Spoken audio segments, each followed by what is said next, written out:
Hello দর্শক, আসসালামু আলাইকুম। আজকে আপনাদের সাথে চিকেন ফ্রাই রেসিপি শেয়ার করব ঘরোয়াভাবে।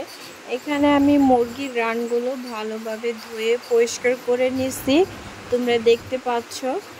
এখানে আমি মূলত রানগুলো ভালোভাবে ধুয়ে মাঝখানে দেখো রানের মধ্যখানে পিস করে দিয়েছি। এখানে পরিমাণ মতো লবণ, মরিচের গুঁড়ো, হলুদের গুঁড়ো, আদা রসুন বাটা, জিরার গুঁড়ো, ধনিয়ার গুঁড়ো এগুলো দিয়ে ভালোভাবে মাংসটা ম্যারিনেট করে রাখবো।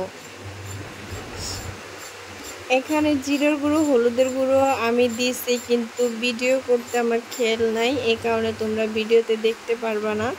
দেখো আমি এখানে সব ধরনের মশলা দিয়ে ভালোভাবে মাংসটা মাংসের ভিতরে ভালোভাবে মশলা ঢুকিয়ে নিতেছি, ভিডিওতে দেখতে পাচ্ছ। দেখো আমার মাখানো হয়ে গেছে, আমি এটা আধা ঘন্টার জন্য ফ্রিজে রেখে দিই। তো আবার এখানে আটা দিয়ে, সবার ঘরে যেহেতু আটা থাকে তাই আমি আটাই নিয়েছি। আটা, গুঁড়ো মরিচ আর একটু লবণ দিয়ে আমি আটাটা মিক্স করে এখানে দেখো মেখে রাখা মুরগির রানগুলো দিয়ে ভালোভাবে দেখো যে পরিমাণের শুকনো না হয় মাংসটা, ওই পরিমাণে দিয়ে আমি এখানে মেখে নিতেছি। আবারও এভাবে মুরগি ভাজলে প্রায় রেস্টুরেন্টের মতো লাগে, অনেকটা মজা লাগে। তোমরা এভাবে বাসায় ট্রাই করে দেখতে পারো। তাই আমি এখানে একটা কড়াইতে তেল গরম করে নিচ্ছি এবং দেখো মুরগির রানগুলো দিয়ে দিচ্ছি।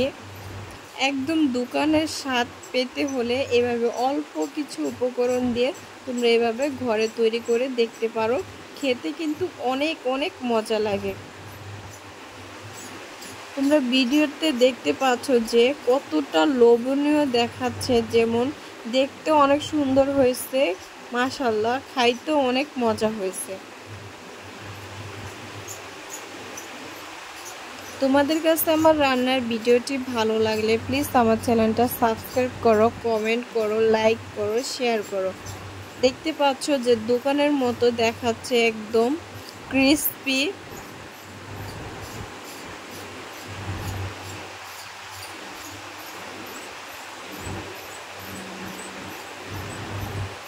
ঘরে বসে তোমরা রেস্টুরেন্টের স্বাদ পেতে পারো এভাবে রান্না করে।